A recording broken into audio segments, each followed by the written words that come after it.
unwrap it and give it to the world.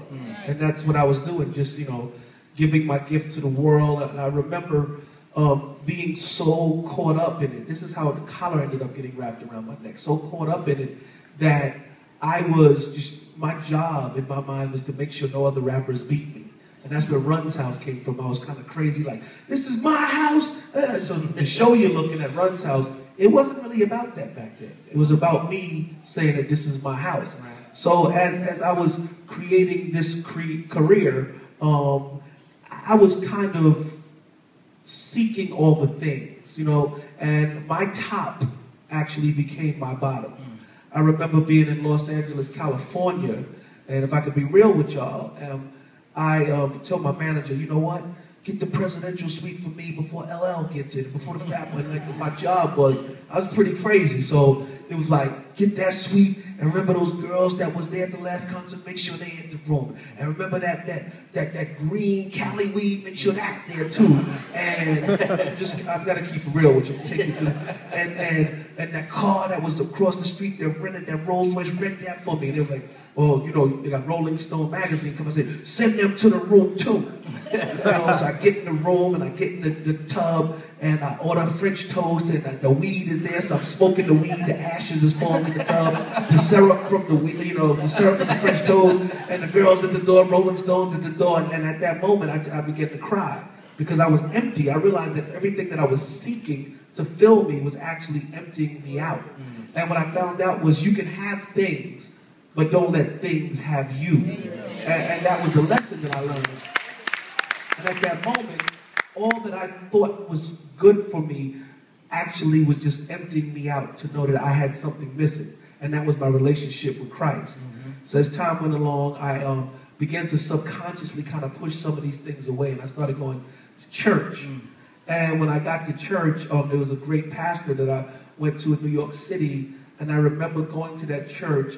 And I was so empty that I didn't know what to do. I went to the Bible store to get a Bible, and they had green Bibles and burgundy Bibles, big Bibles, small Bibles. And I brought the biggest Bible I could find because I was still an intense dude. Like, if I'm going to find God, I'm going to find him in this big Bible here. So the Bible was so big, it was the kind of Bible you almost had to get a U-Haul truck to it. So I'm sitting on the front row with this big Bible. You know those big grandma Bibles where you turn it and Jesus kind of moving, like little reflection Bible. So I had my grandmother Bible sitting up front. And in the black church, you don't get to just go to church. You're doing something. You're going to be in the choir, or you're going to be an usher, or you're doing something. It's just how it is. So I got there, and the pastor let me be an usher. So I remember being an usher at the church, and a grandmother had brought her grandson in, and she was trying to get him away from rap and all the craziness. And he walks in, and he looks at grandma like, you sure this is church? The guy that's ushering us, he's like, that ain't no Ron DMC. Look at the pastor. Put your mind on Jesus. And he's like, so I remember him sitting in the row, and I'm in the back of the church, and every time he would turn around and say, I think that's Run, she'd slap him upside the head. Look at the pulpit! You know, screaming at him. And she got caught up in the spirit and playing the tambourine and everything, and he looked one more time, and I was like, that's me, Ron Dan. So, you know, and as that went on, I was so proud to be an usher that the pastor, he made me a walking deacon. And I was like, I don't know what that is, but I'm happy to be it. So I started calling Russell and all the rappers. I knew, yo, Snoop. Man, I'm a walking deacon. They looking at me like Scooby-Doo, like, I was a walking deacon. And when I found out that a walking deacon ain't nothing but an usher with another name. But I was happy to be one. I was like, yeah, man, I'm a walking deacon, bro. You ain't heard? I'm Run the walking deacon. And then finally I made my way up to be a deacon. And I was like, this is going great. And then I did my trial sermon, and I got this thing wrapped around my neck. And the next thing you know, I'm trying to explain to people on the carpets with D&J that I'm a reverend. They thought I was going to like a Halloween concert. Like, what is this collar thing? And then as time went on, I did a couple of things that people didn't understand. And then Run's house came.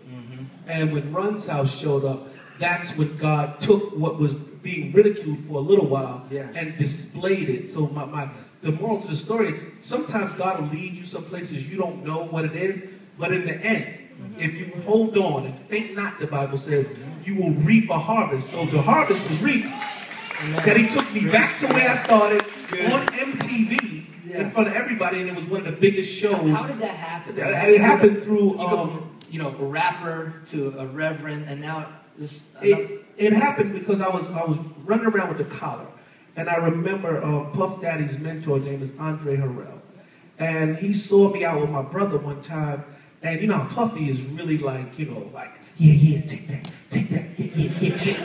And his mentor was more crazy than him. Andre was like, oh my God, look at the man, yo, Russell, man, this guy here, look at him, his wife, the kid, this is a reality show.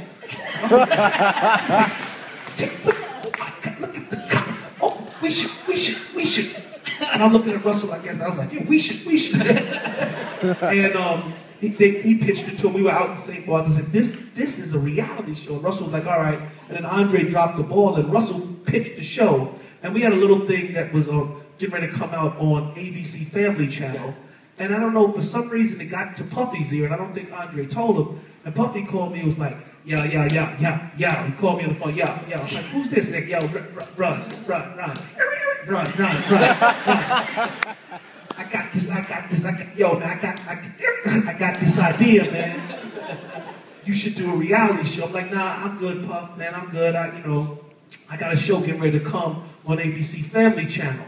And he was like, nah, man, I got this show called Making of the Band on MTV, and I'll give you triple the money. I was like, oh, triple the money. I was like, well, you call your friends, you call my friends, and we can be friends. You know? So we put that together, and MTV was like, you mean to tell me, you know, executive white guy, you're gonna take a rapper, and now he's a reverend, and he sits in a tub and sends out words of wisdom, and you expect that to work?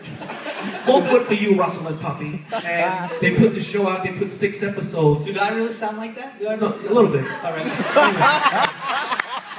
It's just a white guy thing, don't worry about it. So, they didn't understand it, but after 1 episode hit, it was the fastest picked up show in the history of MTV. And that's just to show you that God is in control. And as I changed my life and did what I was supposed to do, He honored it. Sometimes you go into church and you're wondering, is this working? What is God doing? I'm tithing, I'm giving, I'm praying. And you know, the whole situation for me was, as I held on and didn't let go, He took what seemed to be nowhere near going to be popular. How can you make a rapper in the midst of gangster rap back then, of RevRun, and expect people to want to watch it? But it shows you God can do anything, but you have to hold on. And this is why the Bible says, forsake not assembly together with the saints, because I needed that to be hold me up, to be sharpened. It says, iron sharpens iron, it says in the Bible. So as I was sitting there, God was doing His work, and He didn't let me down, and He won't let you down, but you have to continue to go forward. That's right. Isn't that good?